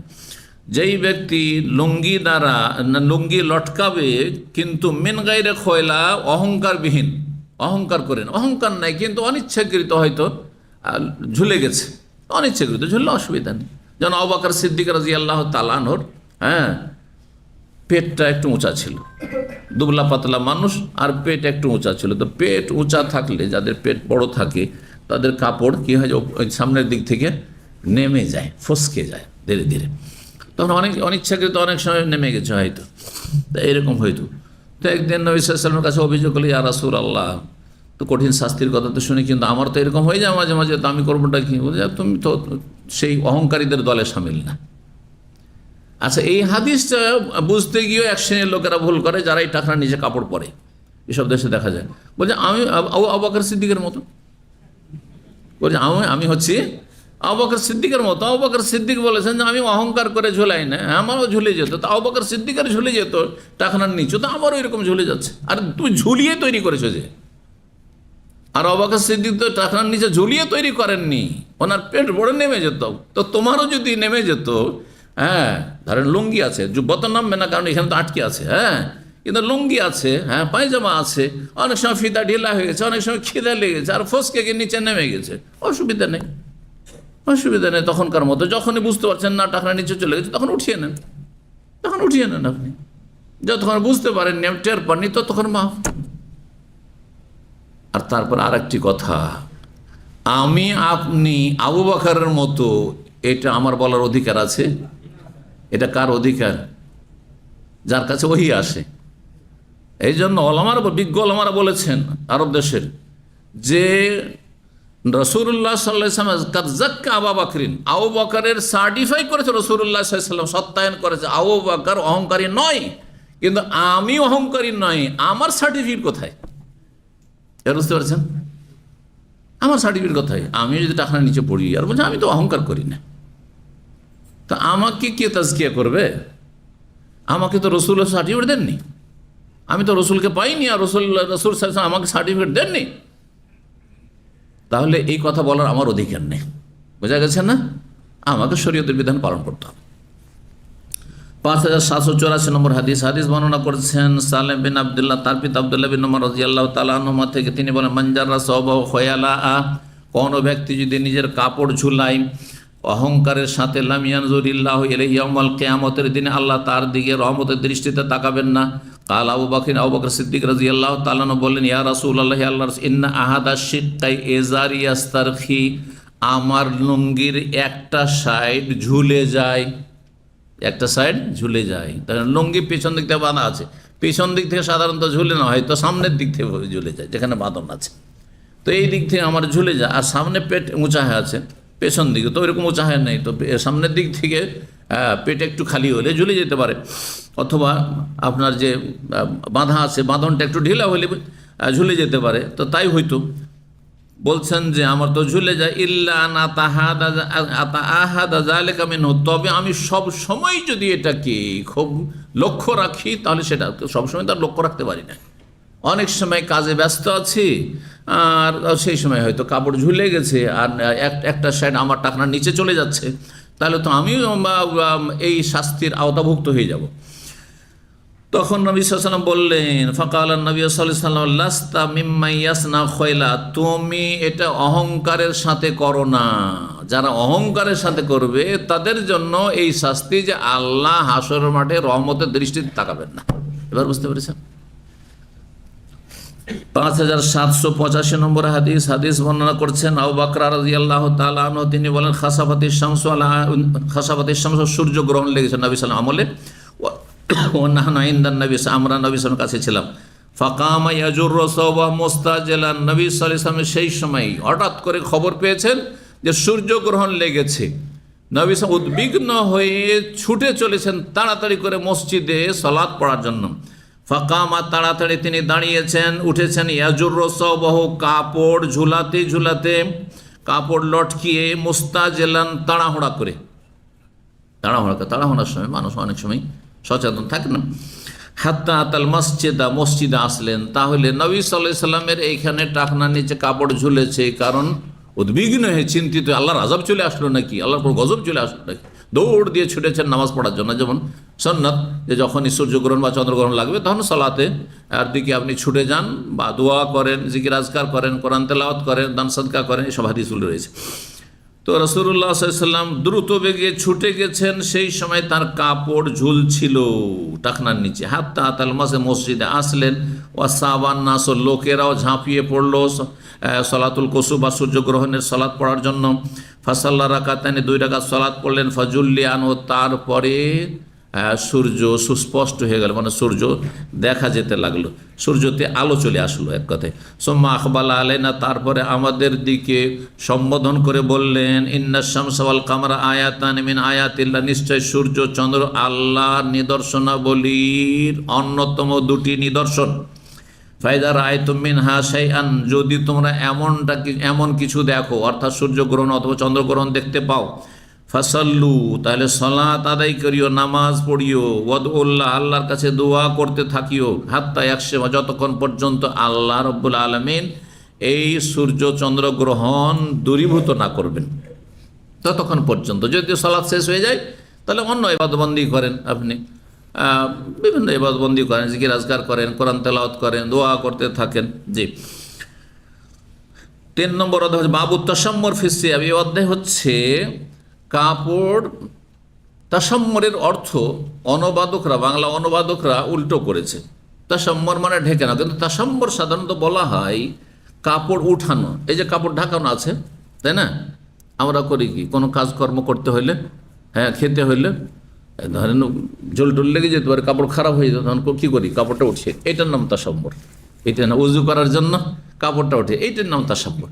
তো আপনি কাপড় পরিধান করে প্রয়োজন বোধে কাপড় কি উঠাতে পারবেন কিনা, সেটা হাতের হোক অথবা অনেক সময় আপনার কাপড় নিচের দিক দিয়ে উঠাতে হয়, একটু কাদা পানিতে হাঁটতে হচ্ছে, তখন কাপড়টাকে একটু উঠিয়ে নিলেন, এটার নাম তাসাম্মর। তো কাপড় উঠিয়ে নেওয়া, শরীরের কিছু অংশ কাপড়ের গুটিয়ে নেওয়া বা উঠিয়ে নেওয়া। 5786 নম্বর হাদিস বর্ণনা করছেন আবু জুহাইফা। তিনি বলছেন, ফারাআইতু বেলালান, আমি বেলাল রাদিয়াল্লাহু তাআলা আনহুকে দেখলাম, যা বিআন আযাদিন, একটি বর্ষা নিয়ে আসলেন। বর্ষা মানে বল্লম বর্ষা, বুঝেন তো, ধারালো অস্ত্র লাগানো থাকে লাঠিতে, সেটিকে বর্ষা বলা হয়। ফারাকাজা, সেটিকে পুঁতে দিলেন সূত্রা করার জন্য, সলাতের সূত্রা করে সলাত আদায় করতে হবে, সেটি সুন্নাতে মুআক্কাদা, কেউ ওয়াজিব বলেছেন। সুম্মা আকামাস সালাত, তারপর সলাতের ইকামত দিলেন, তাহলে ফরজ কোন সলাত ছিল সফরে। ফারাআইতু রাসূলুল্লাহ সাল্লাল্লাহু দেখলাম, খারাজা ফি হুল্লাতিন মুশাম্মিরান, রাসূলুল্লাহ সাল্লাল্লাহু আলাইহি ওয়াসাল্লাম এক জোড়া কাপড় পরিধান করে বের। হুল্লা বলা হয় এক জোড়া কাপড়কে, সেম এহরামের মতো, একটা উপরে চাদর আর নিচে একটা লুঙ্গি, খোলা লুঙ্গি, কেরালা মার্কা লুঙ্গি বা এহরাম মার্কা বলে। কেরালার কিন্তু লুঙ্গি সেলাই করে না, জানেন না, শুধু কেরালা না, দক্ষিণ ভারত, কেরালা, তামিলনাড়ু, এরা সেলাইবিহীন লুঙ্গি পরে। আর ওদের ভারতের লুঙ্গিগুলো অধিকাংশ কিন্তু চেন্নাই মাদ্রাসে হয়, ওই দিক থেকে আসে লুঙ্গিগুলো, যতগুলি লুঙ্গি যত প্রসিদ্ধ লুঙ্গি। কিন্তু ওইগুলো যখন বিহার বেঙ্গলে চলে আসে, আসামে চলে আসে, তখন আবার সেলাই ছাড়া আমরা পড়তে অভ্যস্ত নয়। জি, সবটাই জায়েজ আছে, যেটা যার সুবিধা হয়। তো রাসূলুল্লাহ সাল্লাল্লাহু আলাইহি সাল্লামের জামানায় হুল্লা নামক এক কাপড় ছিল। হুল্লা এক জোড়া কাপড়কে বলা হয় যেটাতে শরীর ঢাকা হয়। এখন সুন্নতি পোশাক যে আপনাদের দেশে হুজুররা বলছে, তো আসল সুন্নতি পোশাক তো হুল্লা, তাহলে এহরামের কাপড় পরে থাকেন। তো বাংলাদেশের এইসব বেদাতি হুজুররা কেউ তো এহরামের কাপড় পরে থাকে না, এটাই তো সুন্নতি পোশাক। বুঝতে পারছেন না? তাহলে বোঝা গেল না, যুগ উপযোগী কাপড় পরবেন আপনি, আজব কাপড় পরবেন না আপনি। মানুষকে যেন আজব না লাগে, আরে কি পরিস রে। চিন্তা করো, রাস্তাঘাটে যদি কেউ এহরাম পরে চলাফেরা করে, অথবা এহরামের মতো একটা ওপরে বড় গামছা আর নিচে একটা লুঙ্গি নিয়ে যদি ঢাকায় ঘোরাফেরা করে, তো মানুষ কি বলবে? চলবে? আর যদি ওই বলে যে আমি বড় হুজুর, বাংলাদেশের সুন্নতি পোশাক পরেছি, চলবে? সুন্নতি পোশাকের কিছু নীতিমালা আছে, সেই নীতিমালাগুলি নির্ধারণ করুন, বুঝুন, আর তারপরে সেটাকে সেইগুলিকে আপনার লক্ষ্য রেখে আপনি আপনার পোশাক তৈরি করুন।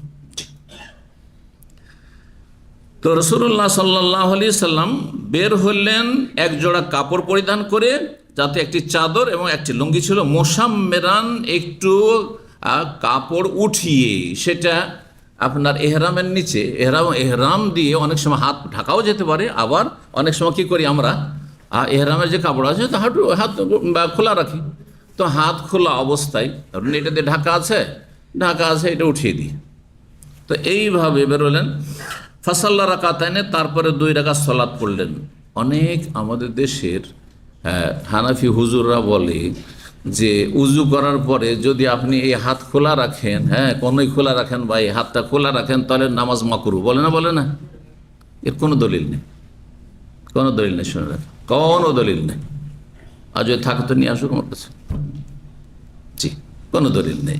তা আমাদের দেশে অনেক ফতুয়া আছে, খেয়াল খুশি ফতুয়া আছে, এটা ঢেকে রাখলে ভালো হইল, আর ভালো না হইলে মকরু হয়ে গেল। আরে মকরু হওয়ার দলিল লাগবে, ভালো ঠিক আছে, যত ঢাকবে তত ভালো, কিন্তু কথা হচ্ছে যে মকরু বলার জন্য আবার দলিল লাগবে, যে এটি অপছন্দনীয়, ঘৃণিত, এই কথা বললে দলিল লাগবে। জি, 2 রাকাত সালাত পড়ে রাসূলুল্লাহ সাল্লাল্লাহু আলাইহি ওয়াসাল্লাম এলার আনাজাতে, ওই বর্ষাকে সামনে রেখে, মানে সেটাকে সূত্রা বানিয়ে, ওরা আইতুন নাসা, আর লোকজনকে দেখলাম, ওয়াদাওয়াব, আর গবাদি পশুকেও দেখলাম, ইয়ামুরুনা বাইনা ইয়াদাইহি, সূত্রার সামনে দিয়ে অতিক্রম করছে, পারাপার করছে।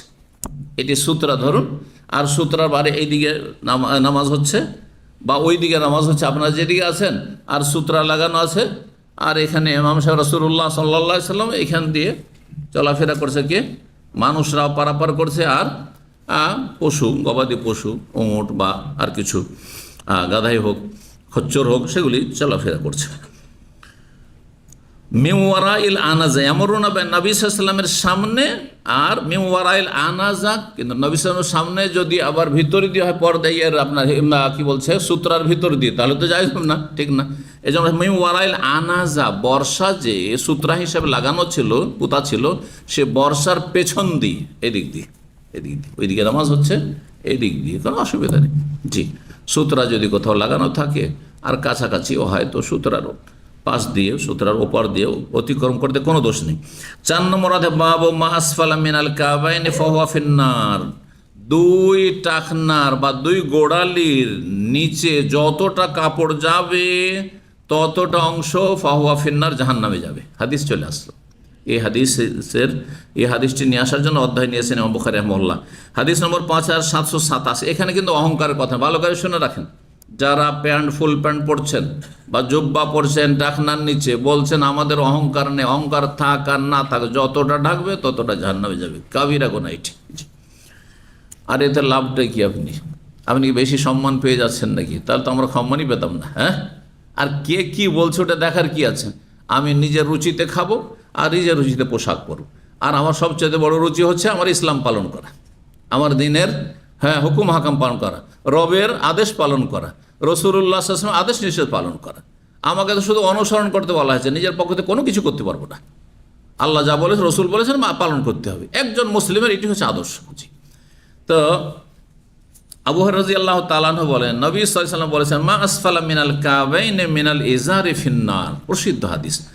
মা যতটা, মা মৌসুলা, আসফালা মিনাল যতটা 2 টাকনার নিচে কাপড় যাবে, ওই যে মিনাল ইজারে কাপড়, লঙ্গি যাবে, ফিন্নার ততটা জাহান্নামে যাবে।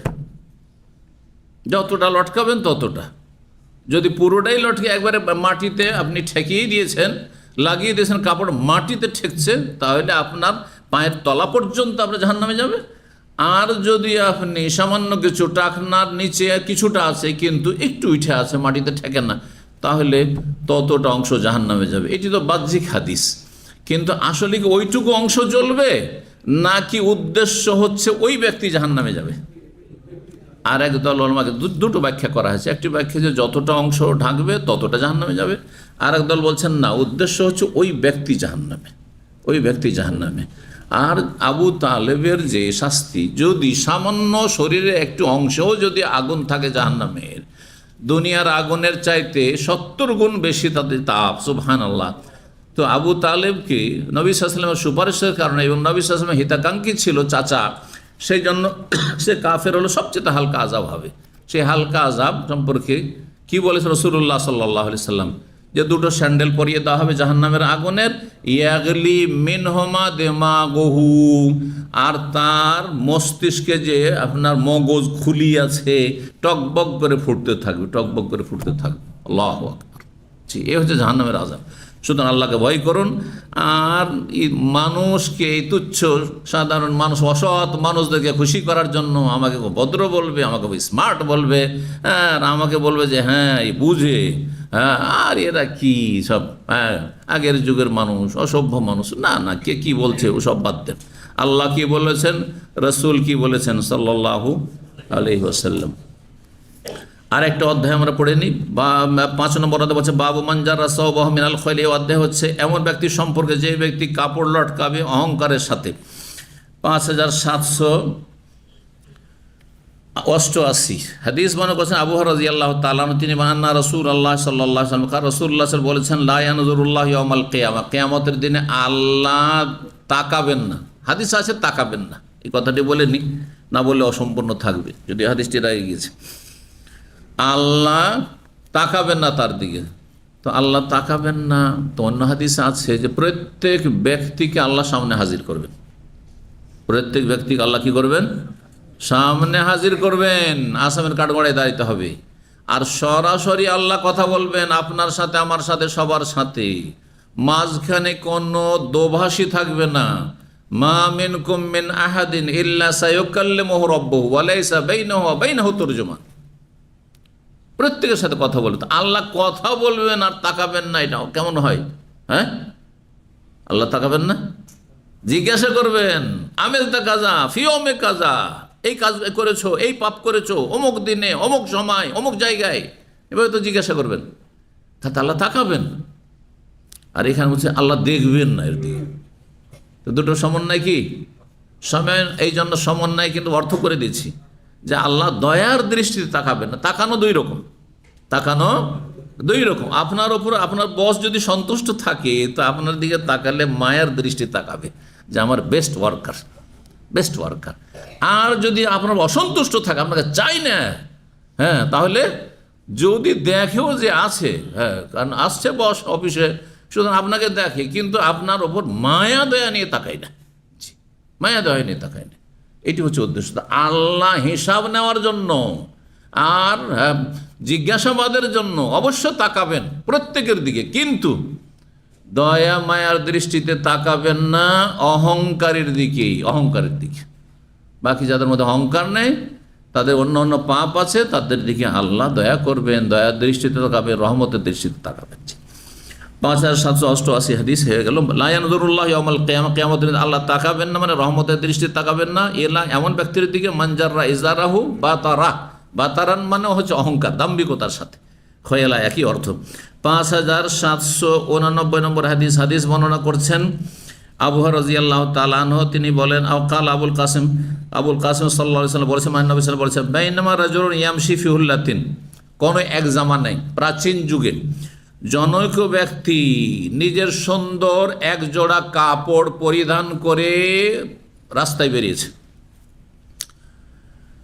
তুজবুহু নাফসুহু, এবং হ্যাঁ ইয়ামশি ফি হুল্লা তুজবুহু নাফসু, আর তাকে খুব তার এই পোশাক স্মার্টনেস তাকে খুব চমৎকৃত করেছে, মানে খুব সুন্দর লেগেছে যে আমার মতো সুন্দর কেউ নেই, আমার মতো স্মার্ট, আমার মতো এত সুন্দর পোশাক কারো নেই।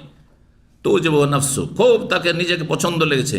মোরাজ্জেলুন জুম্মাতাহু, আর তার লম্বা লম্বা চুল ছিল, সে চিরুনিও করে সুন্দর করে, আরও স্মার্ট হওয়ার জন্য। যেমন তার কাপড় পোশাক, আর তেমনি তার কি, হ্যাঁ, চুলের সিথি। আর তারপরে রাস্তায় বেরিয়েছে দাম্ভিকতার সাথে যে আমার মতো সুন্দর মানুষ কেউ নেই। ইজ খাসাফাল্লাহু বিহি, আল্লাহর ক্রোধ তার উপর গজব নেমে আসে। হঠাৎ করে আল্লাহ মাটিতে তাকে ধসিয়ে দিলেন। আল্লাহু আকবার। ফাহুয়া ইয়াতাজালজালু ইলা ইয়াউমিল কিয়ামা, সুতরাং সেই ব্যক্তি এখন পর্যন্ত, বরং কিয়ামত পর্যন্ত সে মাটিতে ধসতেই থাকবে, ধসতেই থাকবে। আল্লাহু আকবার। এই ব্যক্তি, একদল বলছেন সে হচ্ছে কারুন, সে হচ্ছে কারণ, আর অন্যরা বলেছেন না, কারণ ছাড়া অন্য কেউ হতে পারে। কারণ মানব আদম আলাইহিস সালাম থেকে শুরু করে আজ পর্যন্ত কত দাম্ভিক মানুষ এসেছে, কত পাপী মানুষ এসেছে, আর কত রকমের আল্লাহর আযাব এসেছে, আমরা অনেক কিছুই জানি না, তাই না? তো হতে পারে যে কারণ ছাড়া অন্য কেউ। তবে কারণও সেই অহংকারের সাথে বেরিয়েছিল, তার দলবল নিয়ে, একবারে তার ভক্তদেরকে নিয়ে, আর ধন সম্পদের মহাবহর যা কিছু আছে সব নিয়ে বেরিয়েছিল। আর ওই সময় আল্লাহর গজব নেমে আসলো, আর ধসতে শুরু হলো। কিয়ামত পর্যন্ত কারণ ধসতে আছে। কোরআনে সূরা কাসাসে আল্লাহ বলেন ফাখাসাফনা বিহি ওয়া বিদারিহিল আরদা, আল্লাহ বলছে তাকেও ধসিয়ে দিয়েছিলাম, তার বাড়ি ঘর যে ভবন ছিল, হ্যাঁ, অট্টালিকা ছিল, তাও ধসিয়েছিলাম। জি, তো আল্লাহ মাটিতে পুঁতে দিয়েছেন, ধসিয়ে দিয়েছেন, এবং ধসতেই আছে। ফাহুয়া ইয়াতাজালজালু বিহি ইলা ইয়াউমিল কিয়ামা, কারণের ঘটনা তো বলা হয়েছে, সেও ধসতে আছে। তো হতে পারে এই লোক সেই কারণ, অথবা অন্য কেউ হইতে পারে, একাধিক ঘটনা হইতে পারে। আল্লাহু তাআলা আলাম। 5790 নম্বর হাদিস বর্ণনা করেছেন সালেম বিন আব্দুল্লাহ, তার পিতা আব্দুল্লাহ বিন ওমর থেকে। তিনি বলছেন, বাইনা রাজুলুন ইয়াজুরু ইজারাহু, কোন একজন ব্যক্তি কোন এক সময় তার লুঙ্গি লটকিয়ে অহংকারের সাথে চলাফেরা করছিল। খাসাফাল্লাহু বিহি, তাকে আল্লাহ মাটিতে ধসিয়ে দিলেন। ফাহুয়া ইয়াতাজালজালু ফিল আরদ, সে মাটিতেই ধসতেই আছে ইলা ইয়াউমিল কিয়ামা, কিয়ামত পর্যন্ত সে মাটিতে ধসতেই থাকবে। তারপরের হাদিস বর্ণনা করছেন জারির বিন যায়েদ, তিনি বলছেন, কুনতু মা সালেম বিন আব্দুল্লাহ, আমি সালেম বিন আব্দুল্লাহর সাথে ছিলাম আলা বাবে দারি, তার বাড়ির দরজায়, মানে তার বাড়ির দরজায় আমি সাক্ষাৎ করেছিলাম। আর তারপরে তিনি বললেন যে আমি আবু হুরায়রা থেকে শুনেছি, সালেম বিন আব্দুল্লাহ তিনি নবী সাল্লাল্লাহু আলাইহি ওয়াসাল্লাম থেকে শুনেছেন আগের হাদিসটি, অনুরূপ না মানে অনুরূপ হাদিস। 5791 নম্বর হাদিস বর্ণনা করছেন ইমাম শুবা, তিনি বলছেন, লাকিতু মুহারিব বিন দেসার, আমি মুহারিব বিন দেসারের সাথে সাক্ষাৎ করলাম আলা ফারাসিন, ঘোড়ার পিঠে চেপে। ওহ ইয়াতি মাকানহু, তিনি তার সেই স্থানে আসছিলেন, আল্লাযী ইয়াকযিবি, যেখানে তিনি বিচার ফয়সালা দিতেন, অর্থাৎ আদালত যেখানে ছিল সে আদালত চত্বরে আসছিলেন। তার মানে মুহারিব বিন দেসার তিনি একজন জজ ছিলেন, কাজী ছিলেন। ফাসালতু আন হাযাল হাদিস, তাকে জিজ্ঞেস করলাম এই হাদিস সম্পর্কে। ফাহাদাসানি, হাদিস বর্ণনা করলেন, বললেন, সামিতু আব্দুল্লাহ বিন ওমর, আমি আব্দুল্লাহ বিন ওমর রাদিয়াল্লাহু তাআলা আনহুকে বলতে শুনেছি, ইয়াকুল, কালা রাসূলুল্লাহ সাল্লাল্লাহু আলাইহি ওয়াসাল্লাম বলেন, মান জাররা সাওবাহু মাখিলাতান, কেউ যদি অহংকারের সাথে কাপড় ঝোলায়, লাম ইয়ানজুরিল্লাহু ইলাইহি ইয়াউমাল কিয়ামা, আল্লাহ রব্বুল আলামিন তার দিকে কিয়ামতের দিনে রহমতের দৃষ্টিতে তাকাবেন না। লাম ইয়ানজুরিল্লাহু ইলাইহি, তার দিকে আল্লাহ তাকাবেন না রহমতের দৃষ্টিতে ইয়াউমাল কিয়ামতের দিবসে। ফাকুলতু লিমুহারিব, বলেন, আযাকারা ইজারাহু, নবী সাল্লাল্লাহু আলাইহি সাল্লাম লুঙ্গির কথা বলেছেন না কাপড়ের কথা বলেছেন? তখন তিনি বলছেন এই হাদিসে, মা খাসসা ইজারান ওয়ালা কামিসান, নবী সাল্লাল্লাহু আলাইহি সাল্লাম লুঙ্গিও বলেননি আর জামাও বলেননি, সব বলেছেন। আর সব দুটোকে সামিল, সব মানে কাপড়। আজকাল কিন্তু আরবরা সব বলছে কাকে? এইটাকে, জুব্বাকে। আমরা বাংলা ভাষায় কি বলছি এটাকে? যদিও শব্দটি আরবি কিন্তু জুব্বা, কিন্তু বাঙালির আমরা কি বলছি এটাকে? না, এখানে এসে শিখেছেন, দেশে কি বলে?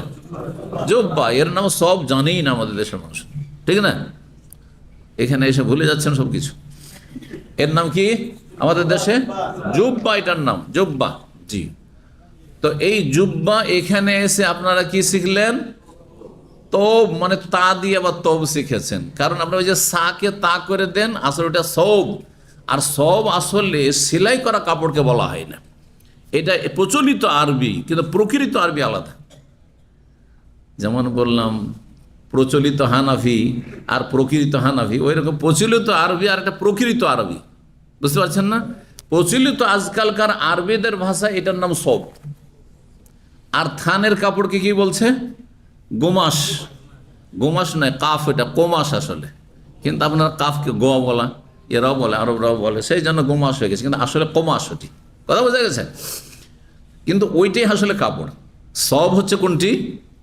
সব যে কোনো কাপড়কে বলা হয়, সব এর নাম নয়। তাহলে এটা সব নয়, এটা কাপড়। সব মানে কাপড় এক কথা।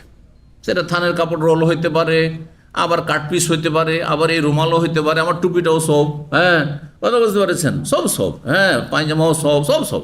সব মানে যে কোনো কাপড়। এটা হচ্ছে প্রকৃত আরবি। আর প্রচলিত আরবিতে আজকাল কি শুরু হয়েছে, হয়তো 25-50 বছর 100 বছর থেকে হইতে পারে, জানি না কখন এরা শুরু করেছে। সব বলছে এটার নাম, সব মানে সব। এখন সব তো সা, তো এরা তো আপনারা হয় সিন জানেন আর না হলে তা জানেন, মাঝামাঝি তা সা জানেন না, না? তখন ওটাই কি করে দিলেন? তোপ বানিয়ে দিলেন। আচ্ছা, ব কে প করে দিলেন, তখন তোপ হয়ে গেল। মনে হচ্ছে তোপ মানে তো ট্যাঙ্ক হয় আসলে। তোপ জানেন যে যুদ্ধে যে ট্যাঙ্ক ব্যবহার হয়, ওই ট্যাঙ্ককে তোপ বলা হয় আসলে, বুঝতে পারছেন? মজার কথা, যখন আমি প্রথম এখানে দামাম আসি, তো 4 জন সহি আকিদার ভাই সুখবা থেকে এসে দেখা করলো। আমি সুখবা বললাম, কিন্তু আপনারা কি বলেন? তুখবা। তো সুখবা থেকে এসে দেখা করলাম। আসার পরে তখন ইসলামী সেন্টার ওই আপনার ওই রিয়াজ ব্যাংকের কাছে প্রথম ছিল, স্টোর হয়ে গেছিল, কিন্তু আমি এসে 2-3 মাস পেয়েছি হয়ে গেল। তারপরে এখানে এলো ওই যে আপনার ভিসেপ বিল্ডিং, যেটা আপনার আর রোডের ওপরে, আর তার ওখানে 12-14 বছর থাকার পরে তখন এই নতুন আমাদের এইখানে এসছি। তো যাই হোক, ওখানে এসে যাওয়া দেখা করলো, বলছে আমরা সহি আকিদার লোক, শুনেছি যে দাম্মামে একজন দায়ী এসছেন মাদানি, তো দেখা করলো। তার আগে এই অঞ্চলে কোনো মাদানি ছিল না, কেউ ছিল না। তো জোবাইলে মনে হয় একজন, কেন জোবাইলে আসেনি, সাইফুদ্দিন বেলাল সাহেব এসছেন, আল্লাহ সাহেব শুধু। জোবাইলে যারা এসছেন পুরাতন যারা, তারও পরে এসছে। তো যাই হোক, দেখা সাক্ষাৎ করে ওনারা দাওয়াত দিলেন। তখন তো একেবারে ছিলেন মানুষ, যে ডাকে সেখানে দাওয়াত নেওয়া যায়, সহজ ব্যাপার, যৌবনকাল ছিল। তো ছুটির দিনে চলে যেতাম ওদের কাছে। প্রথম দিন গিয়েছি ওখানে, আর যাওয়ার পরে সাইনবোর্ড টাইনবোর্ড দেখিনি। ওরা এসে বলেছে আমরা তুকবাই থাকি। কি বলেছে? তুকবাই থাকি। তুকবাই থাকি। তো শেখ জিজ্ঞেস করছেন আমাদের মন্দির যে কোথায় গিয়েছিলেন এই ছুটিতে, কোথাও গিয়েছিলেন? বলছে তুকবা গিয়েছিলাম। তো এটা হেসে দিয়েছে, তুকবা গিয়েছিলেন। পরে দেখলাম, আরে শব্দটা দেখি তো কি জায়গাটার নাম, সুকবা সা দিয়ে লেখা আছে, সুকবা। কথা বোঝা গেছে? এই হলো অবস্থা। আচ্ছা, এই জাহরানকে কি করছেন? আসলে জোয়া দিয়ে জাহরান আছে, তাই না? কিন্তু সবাই কি বলছেন? দাহরান, ডিএইচ। ইংরেজি দেখছেন ডিএইচ লেখা আছে, দিলেন দাহরান বানিয়ে আসুন। না, আসলে জাহরান শব্দটি জোয়া আছে, তয়ের পরে যে জোয়া, ওই জোয়া লেখা আছে। তো যাই হোক, এই ভুলগুলি হয়ে থাকে। তো সবকে তোপ বানিয়ে দিয়েছেন আপনারা, বা এখানে এরকম হয়েছে। তো এই হাদিসটিতে যেটি বলার প্রয়োজন এখানে, খুব গুরুত্বপূর্ণ জিনিস। কিন্তু আমি, একজন ভাই আমাকে এসে বলছে যে একজন মিশরি টাকনার নিচে কাপড় পরে আছে, জুব্বা পরে আছে। তো ওকে বললাম যে এটা তো জায়েজ নয়, হ্যাঁ তো কঠিন শাস্তির কথা আছে। বলছে যে না, হ্যাঁ সব মাফি মুশকিল, এজার ফি মুশকিল। বুঝতে পারলেন না? মানে জুব্বা যদি টাকনার নিচে ঝুলে তো কোনো অসুবিধা নাই, জায়েজ। কিন্তু লুঙ্গি যদি ঝুলে, হ্যাঁ, তো ওটা হচ্ছে না জায়েজ। এটা প্রায় 15 বছর হয়ে যাচ্ছে। কিন্তু ওই ভাই এসে আমাকে যখন ইনফরমেশনটা দিল যে এরকম একজন বললো, আমি বললাম যে ও জাহেল ভুল বলেছে। লুঙ্গি হোক আর পায়জামা হোক আর ফুল প্যান্ট হোক আর জুব্বা হোক, টাকনার নিচে গেলে জাহান্নামে যাওয়ার শাস্তি, যাই হোক না কেন। তো হাদিসে রয়েছে মনজাররা সাওবাহু, শুধু মনজারা এজারাহু শুধু না, কোনো হাদিসে এজারাহু আছে, কোনো হাদিসে সাওবাহু আছে। এই হাদিসটিতে জিজ্ঞেস করছেন যে মুহারিবকে আমি জিজ্ঞেস করলাম, মুহারিব কাজী, আজাকারা এজারাহু, আপনাকে যিনি বর্ণনা করেছেন হাদিস, তিনি কি এজার লুঙ্গি বলেছেন? তখন তিনি বলছেন না, লুঙ্গি বলেননি আর জামাও বলেননি। কি বলেছেন? সব বলেছে, সব জামাকেও শামিল আর সব লুঙ্গিকেও শামিল। জি, লুঙ্গিকেও শামিল। সুতরাং লুঙ্গি ঝুলাক টাকনার নিচে, অথবা জুব্বা ঝুলাক আর প্যান্ট ঝুলাক আর যাই কিছু ঝুলাক না কেন, কি হবে? যেটি পোশাক সেটা যদি ঝুলাই, তাহলে লাম ইয়ানজুরিল্লাহু ইলাইহি ইয়াউমাল কিয়ামাহ, আল্লাহ রহমতের দৃষ্টি তাকাবেন না। সর্বশেষ হাদিস তার ইবনে ওমর রাদিয়াল্লাহু তাআলা আনহু হতে বর্ণিত রয়েছে, বলছেন মনজাররা সাওবা খয়লা, যেই ব্যক্তি কাপড় লটকাবে, এখানে কাপড় সব বলা হয়েছে, এজার লুঙ্গিও বলেনি আর অন্য কিছু বলা হয়নি। সুতরাং সমস্ত রকমের কাপড়কে শামিল। এখানে আজকের আলোচনা শেষ করছি। ওয়া জাযাকুমুল্লাহু খাইরান ওয়া সাল্লাল্লাহু ওয়া সাল্লাম আলা নবিয়িনা মুহাম্মদ ওয়া আলা আলিহি ওয়া সাহবিহি আজমাইন।